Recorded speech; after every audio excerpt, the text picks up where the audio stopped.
পৃথিবীতে সবচাইতে 365 দিনের মধ্যে শ্রেষ্ঠ দিন কোনটা? আরাফার দিন। কোন দিন? কথা বলেন। হজে যারা গিয়েছেন আরাফার দিন দেখেছেন না? ইজারার রেদা পরে আমরা লাব্বাইক আল্লাহুম্মা লাব্বাইক।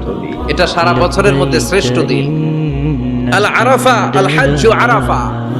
আরাফাটাই হজ। কেউ যদি আরাফার দিনে থাকতে পারে তার হজ হয়ে গেছে, আলহামদুলিল্লাহ।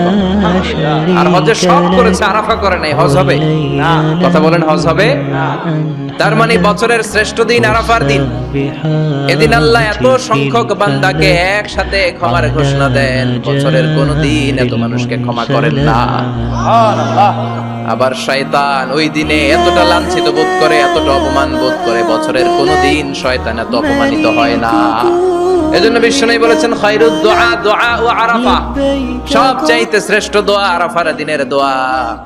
বিশ্বনবী বলেন আরাফার দিনে একটা দোয়া আমি করি, আমার আগে সব নবীরা এই দোয়াটা করতেন। দোয়াটা হলো লা ইলাহা ইল্লাল্লাহ ওয়াহদাহু লা শারীকা লাহ লাহুল মুলকু ওয়া লাহুল হামদু ওয়া হুয়া আলা কুল্লি শাইইন কাদির। সুবহানাল্লাহ পড়েন। সুবহানাল্লাহ। মুখস্থ আছে না দোয়াটা? এটা পড়বেন। বিশ্বনবী আরাফার ময়দানে এই দোয়াটা পড়তেন। তাহলে বুঝা গেল বছরের সব দিন সমান না। সব দিন সমান না।